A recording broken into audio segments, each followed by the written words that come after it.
Welcome to Light Her Up, your go-to podcast for exploring what it means to align with your passions and create a life filled with freedom, ease, and fulfillment. I'm your host, Natalie Bernacchi, a mom, entrepreneur, and certified coach who left a 15-year corporate career to build a life aligned with my passions and help other women do the same. We'll be diving deep into topics like self-discovery, mindset shifts, and the courage to pursue the life you've always dreamed of. Thank you for being here and for prioritizing yourself. I'm honored to be a part of your journey. If you're ready to find your joy, reclaim your identity, and upgrade your life, you're in the right place. Now let's light it up. Hello, my loves, and welcome back to another episode of Light Her Up. Today, we're talking about something that so many women experience, but don't always recognize. We're going to be talking about feeling stuck and the signs to look for that mean you're actually stuck. And here's the thing. Feeling stuck doesn't mean you're failing. It doesn't mean that something is wrong with you. It just means you're ready for a shift. In this episode, I'm going to walk you through the real signs that you might be stuck, even if you don't realize it yet, and share my own stories of what those look like for me. And before we dive in, don't forget that I'm doing a pretty incredible giveaway in celebration of this podcast launch, where you will have the opportunity to win a free month of one-on-one coaching with me that's valued at $1,000. And we will dive deep into any mindset blocks holding you back from your dream life and your dream business, so you can finally step into that version of you who is ready to make it all happen.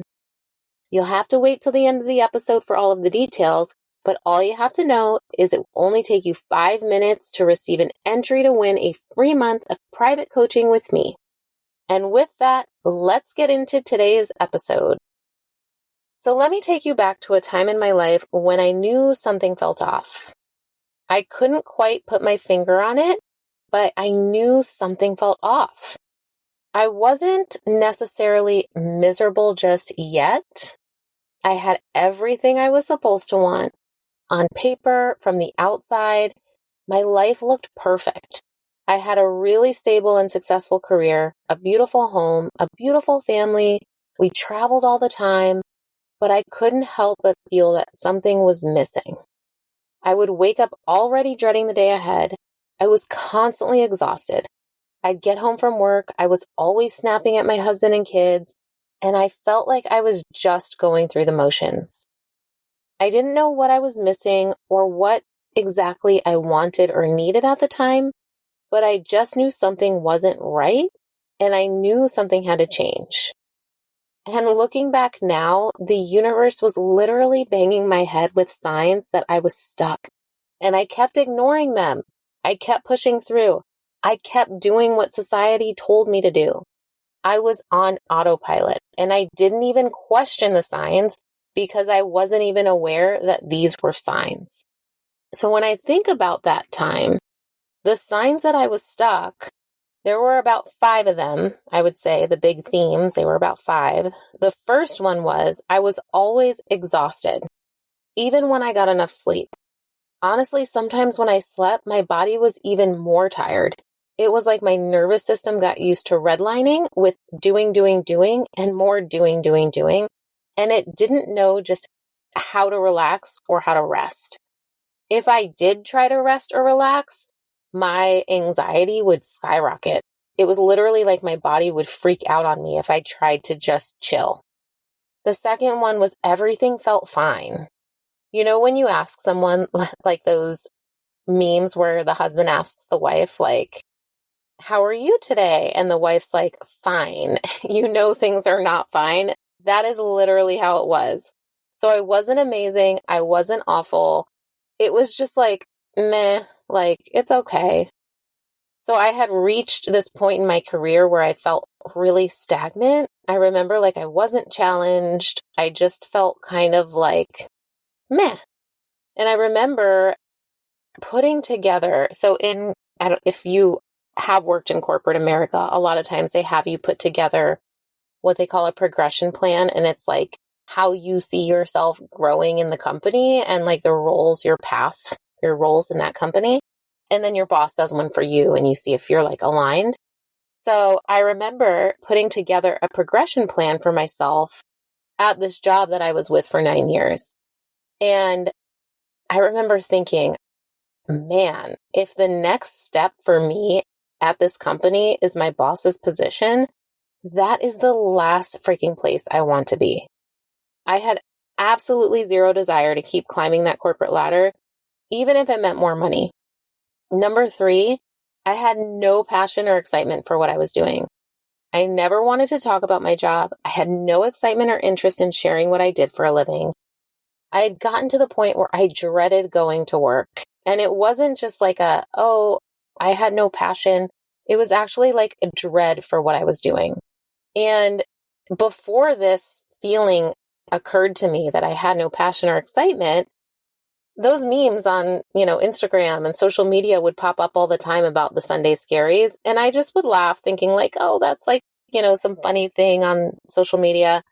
And then I realized like, shit, no, this is like my life. I actually have the Sunday scaries. I do not want to go to work tomorrow. On a Sunday, I would dread going into work on Monday, and that would ruin my whole Sunday. And the fourth thing was I constantly fantasized about a different life, but I felt really guilty for it. That guilt was so real. Why do we do this to ourselves, ladies? I don't know why we do this to ourselves. I felt so guilty and so ashamed of myself for even contemplating doing something different. I had worked so hard to get where I was in life, and to think that I wanted something different, I felt so guilty, like I should be more grateful for what I had achieved in my career and in my life. And the last big theme, the last big sign, was I felt like I should be happy, but I wasn't happy. I wasn't happy, and I will never forget the time that I actually noticed it.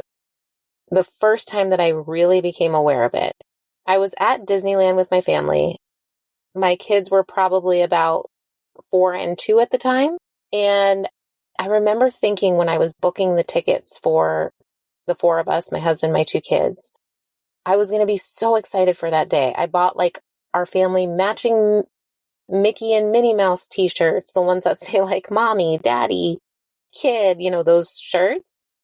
And I remember like thinking, oh, when we get there, I'm going to be so excited. It's the happiest place on earth. And I have memories of being in Disney World as a kid, and I couldn't wait to give my kids that experience. But then when we got there, I wasn't happy. I was tired. I wasn't able to find joy even in the moments when I wasn't actually quote unquote working or in the job. Even in the moments of seeing their little faces on those rides and them seeing all the characters, like I just couldn't be happy.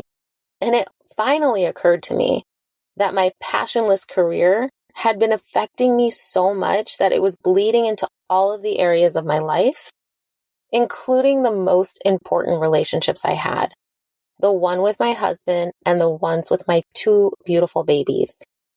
So can you relate to this? Raise your hand if you can relate. If any of this sounds familiar, I want you to know you're not alone. And more importantly, there is nothing wrong with you. The truth about feeling stuck, it isn't a personal failure. It's a sign from your soul that you're ready for something more. Think of it like a GPS. Google Maps. If you take a wrong turn, Google Maps doesn't yell at you or tell you you're a failure. It just reroutes you to get back on track. Feeling stuck is like your life rerouting you. You just need to tune in and listen. And let me tell you, it took my stubborn ass way too long to tune in and listen. And yes, hindsight is 2020, but wow. If I could have just started listening to my intuition a little bit earlier, believing in myself, and trusting my inner knowing a little bit more, I could have saved myself years of misery and a lot of cries. So how do you even approach getting unstuck? While everyone's journey is different, I do believe that there are some steps that really help me move forward out of that stuckness and into a version of myself that actually felt hopeful. The version of myself that knew that there was more for me and that I was actually going to be okay. The first step was awareness. So truly, simply paying attention to these signs that you're stuck and simply recognizing that you're feeling stuck is so powerful. As women in today's society, we do such a damn good job of putting our head down, moving, and shoving all those feelings down until we don't even know they're there. And that's the same with being stuck. So truly, the first step is being aware. And if you're there, congratulations, because that is half the freaking battle. Step 2, self-reflection. Ask yourself, if I could wake up tomorrow and feel excited about life, what would be different? Don't feel guilty about fantasizing about a different life. Fantasize the fuck out of your life. Because guess what? This is your life. And regardless of what you believe, we only have one life on this earth in this body. So let's dream big. While you're at it, write down your non-negotiables too. A lot of times when we're in a season of stuckness, we learn about what we don't want in our life, and that is just important too. The third step, take small shifts. You don't need a full-blown life overhaul overnight. You just need to do one small thing differently today. It could be journaling, going on a walk, listening to a podcast, reading a book, or even reaching out to someone to chat or for guidance. When you're in the thick of it, sometimes it doesn't feel like these small things will make a difference, but trust me, they do. They compound on each other, and over time, you'll start to find your way and you'll start to find what truly lights you up. So again, you're not failing, you're evolving. Feeling stuck means you're actually growing. Your soul is nudging you toward more. So it's time to listen. And small shifts lead to big transformations. You just need to start where you are. I hope that episode was helpful. And please let me know on Instagram what small shifts you're taking today. And last but not least, I am so excited to share the details of the giveaway that I mentioned that I'm hosting to celebrate the launch of this podcast. One lucky winner will receive an entire month of private coaching. That's 4 60-minute one-on-one sessions valued at $1,000, where we will dive deep into the mindset blocks holding you back. And here's how to enter. You need to listen to at least one episode, which you can check off your list if you just got to this point. Subscribe and follow the show on Apple Podcasts and Spotify. Leave a rating and a review on Apple Podcasts and Spotify. Share this podcast with at least one friend. Share a screenshot of the episode on your socials with your biggest takeaway and tag me at The Light Within Collective. Last but not least, DM me with the word podcast to be entered into draw.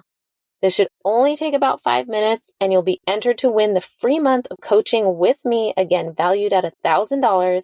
And I will be picking a winner at the end of February. And with that, that's all for today, my loves. Thank you so much for tuning in. Wishing you the best of luck on the giveaway, and I'll see you next time. Thank you for joining me on this episode of Light Her Up. I hope you're feeling inspired and ready to take steps towards a life better than you ever dreamed. I see you, I hear you, and I'm so proud of you for showing up and prioritizing your journey.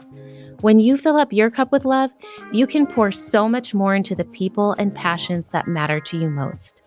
If this episode resonated with you, I'd be so grateful if you subscribed, left a review, and shared it with someone who could use a little extra light. For more, check out our weekly 5-minute meditations or connect with me on Instagram at The Light Within Collective. I'm sending you my love, and I'll catch you on the next episode.